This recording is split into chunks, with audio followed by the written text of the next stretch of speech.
Now, if you have your Bibles open to Daniel, turn to Daniel 9. And this is one of the most famous prophecies of Messiah. This is giving the exact countdown when Jesus, Yeshua, would come, down to mathematics. And the angel Gabriel appears to Daniel and says, he gives him a countdown. He says, 77s will be appointed. And those sevens are of years. 77s is 490 years.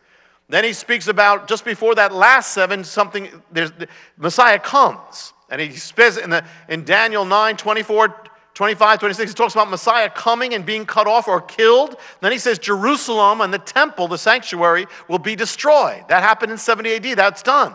But then there's one missing 7-year period from that countdown. And what is that 7-year period? That is taken as the tribulation, book of Revelation. But look at Daniel 9:26 carefully. And after 62 sevens, Messiah will be cut off, but not for himself. And the people of the prince that shall come shall destroy the city and the sanctuary.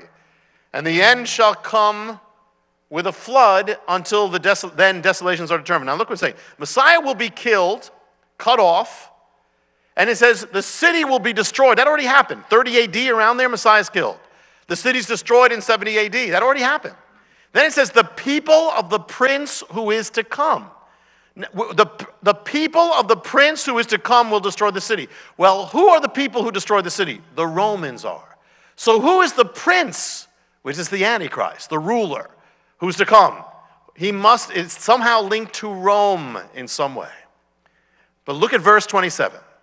And he shall confirm the covenant with many for 1 week.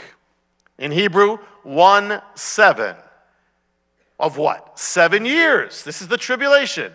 And in the middle of the week, what is that? He will cause the sacrifice, the offering to cease, for the overspreading of abominations he makes desolate. There's that word abomination again, desolate again, sacrifices. So what's going on here? It says in the middle of the week, so it's the middle of 7. What is, now math experts here, what is 7 divided by 2?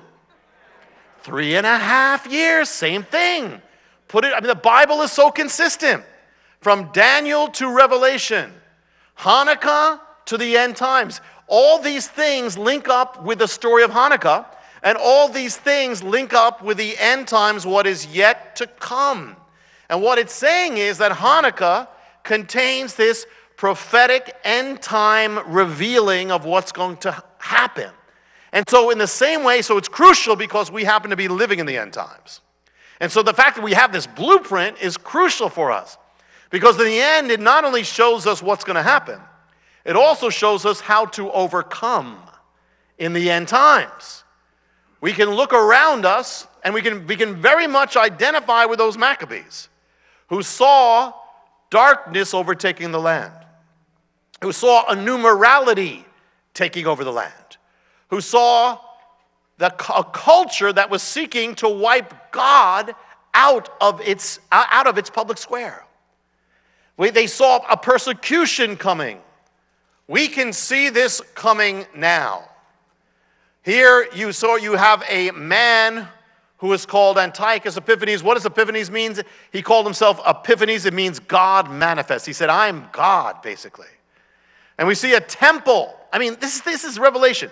A man claiming to be God, persecuting the people of God, Revelation. A temple in Jerusalem, Revelation. A temple desecrated by this man, Revelation, the abomination. Messiah said, when you see this, talking future, but he's referring to the past. When you see what you saw at Hanukkah, when you see it in the future, you'll know this is the time.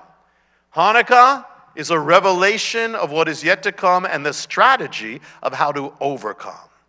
And so we're going to look at, we've done a series on this about the blueprint here. This is going to be one of them. And we see something here. In the book of Revelation, it says that there'll be an end-time civilization. And that end-time civilization is given 2 kind of names or 2 kind of identities. One is Rome, in that it's a revival of the ancient Roman Empire, but in a modern form. In other words, Rome was always to be a one-world thing. It's a global one-world state.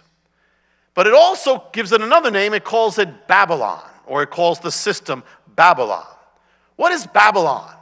Babylon is simply the Greek way of saying a Hebrew word, Babel.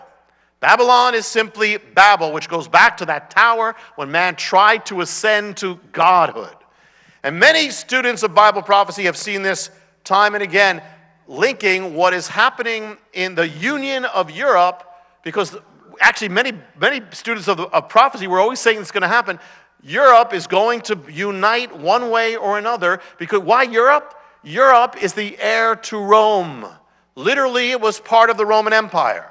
The Bible speaks of some union, 10 heads, some union of what was Rome coming up, kind of a super civilization.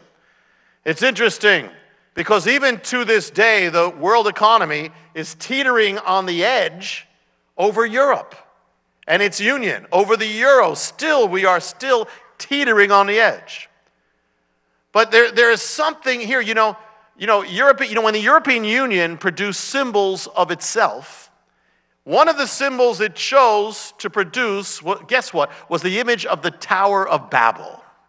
Literally, they thought it was a good thing to show themselves as the Tower of Babel. And they're kind of like, the image said that, hey, where that kind of failed, we're going to come together and we're going to build this thing. Babylon. You know where the word Europe comes from?